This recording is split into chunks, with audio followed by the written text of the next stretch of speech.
So I'm pretty sure that it was headed into Beyond Light's release when the 150 RPM hand cannons were removed and the 120 RPM hand cannons were buffed. And because of the removal of the lightweight hand cannons, I was planning on maining the Mida Multi Tool, and I was practicing and using it quite a bit. And again, I was planning on making it my main weapon because I saw a lot of value in the weapon. I've always seen a lot of value in Mida. It's always been one of my favorite weapons, but in this specific scenario, I think it gained a lot of value simply from being a very versatile single shot lightweight weapon. And that lightweight part is probably the most important to me. It's the fact that it gives you the sprint speed bonus without having to use any sort of movement exotic or stacks with the movement exotics, I'm pretty sure. And on top of that, you do get the mobility buff, which is going to impact your dodge cooldown. It really allows you to min-max a lot better. And since that was being removed essentially from hand cannons, I had to find other weapons since I valued that buff so much to utilize instead of hand cannons. And Mida, as well as the Chaperone, for those of you that don't know, yeah, the Chaperone actually gets a hidden lightweight buff.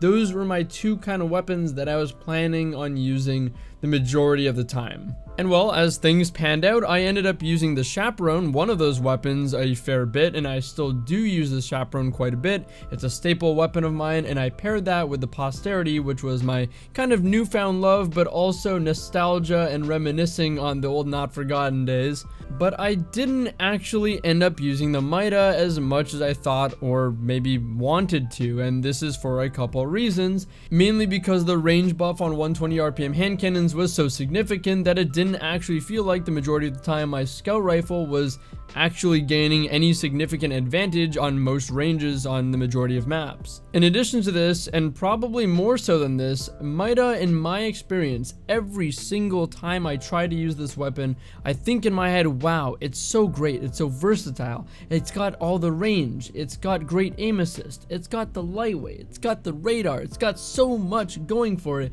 But when I put it on, I try and shoot at a good hand cannon user, and my god, I feel like I can't shoot straight. It has an abysmal amount of flinch in terms of how much it receives, especially from hand cannons and especially from the 120s that have such a high impact. I'm not exactly sure why this is. I don't know if it's unique to the Mida Multi Tool, or maybe it's just not being used to the higher zoom level, or maybe the flinch feels more significant because of that higher zoom level. I'm not sure. But what I do know, being a scout rifle with higher zoom, even though the aim assist says 100, in mid-range scenarios, it's still not as easy to shoot as a hand cannon in terms of making headshots connect because of the multiplicative effect on the aim assist cone that the zoom has, in turn actually making it smaller at kind of mid-range or hand cannon range. So as much as you can shoot accurately with it, it still is harder to land headshots or less forgiving than that of a hand cannon, which is going to be in more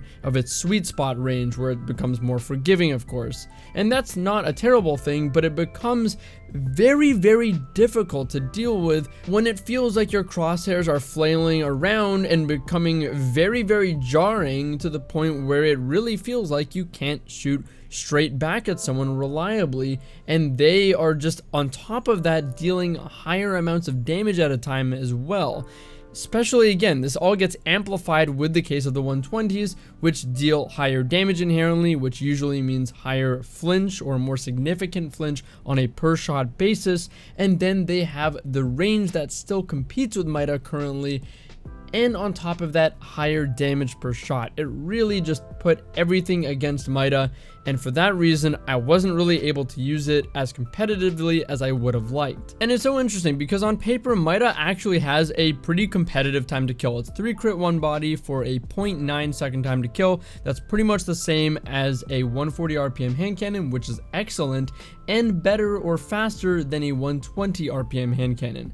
It's pretty competitive all around. However, because it feels like it's so jarring to hit headshots because of the flinch, you don't actually end up hitting that 0.9 very regularly most of the time.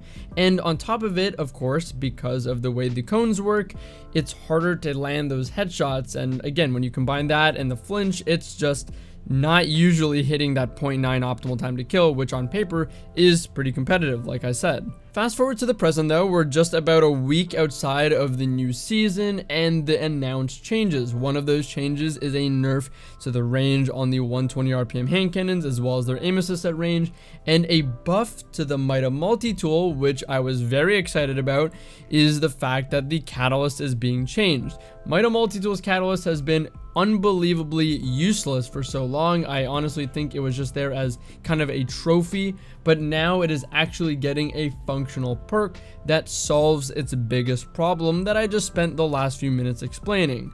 Its new perk is going to be No Distractions, and it's a newly buffed version of No Distractions that will activate in 1 second as opposed to the 1.5 seconds currently, and will increase the unflinching by 5%. So it's currently 30% reduced flinch, and now it will be 35% reduced flinch. Both of these changes work incredibly well in Mida's favor and attack both of the reasons or the main problems of why I couldn't main it in Beyond Light. The 120s are now getting less range. I'm not sure how significant that's actually going to be, but regardless, it'll open up more room for Mida to shine in that long range and put pressure on hand cannons. But also, and more importantly, it will give Mida an opportunity to not get flinched so hard. Right now, with double unflinching, it's not absolutely terrible, but it's still not competitive enough. Now when we can run double scout rifle unflinching, which from those changes way back are the enhanced levels from back then, so mega, unflinching, stacking them up, and then on top of that having no distractions, which will activate quicker and be more significant, really excites me. This could mean we could actually be achieving Mida's optimal time to kill more regularly, which will make it a far more competitive weapon. I mean, hey, yeah, being able to shoot straight back at people is pretty cool. For those of you that may not know, No Distractions, once it's activated, as far as I'm aware, allows you to keep shooting and you will still get reduced flinch. You just have to go through that initial activation, which isn't actually terrible for Mida because it's one of the few weapons in the game that keeps your radar open while ADS'd, so you can actually be aiming down and not lose any sense of awareness for your radar presence and those around you, and still be activating No Distractions, so you basically have the most optimal way of shooting with the weapon and the best performance. I think the decreased requirement time for No Distractions is going to allow us to play with Mida a lot more fluidly and still not have to just lane and sit there and activate No Distractions and just sit and try and make use of the perk. I think it's going to allow us to just basically pre-aim angles as we're moving through the map and inherently get No Distractions activations by pre-aiming different angles that we're anticipating without really even thinking about that.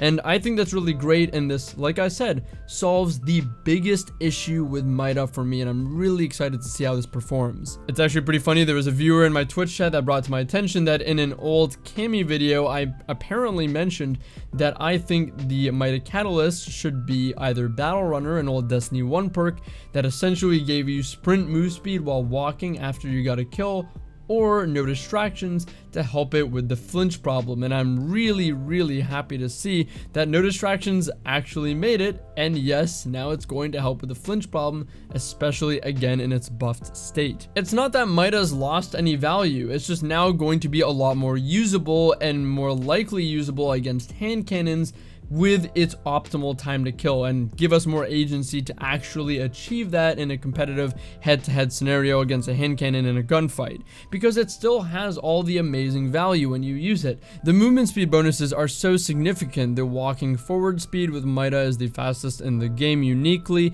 It gets the fastest strafe speed on par with 10 mobility, even while you're at 8 mobility, so essentially the same as a lightweight weapon, and it also gets a 10% increase to sprint speed, which is faster than the lightweight bonus, and that is of course stackable with other sprint speed boosts like stompies. This actually, even though I love backers, compels me to want to use stompies, so you get that full 12.5% increase to sprint speed, which is again very significant. But even without a movement exotic, your sprint speed's being boosted by so much just for using Mida, and allows you to explore, of course, other exotics like Mask of Backers like I use, while still getting such a significant boost to your sprint speed, which hand cannon users currently aren't getting because there's no more lightweight hand cannons. Even if they are using a movement exotic, they're only getting a flat 6.25% sprint speed increase, which just for using Mida, you're getting a higher boost. Again, 10%, which is so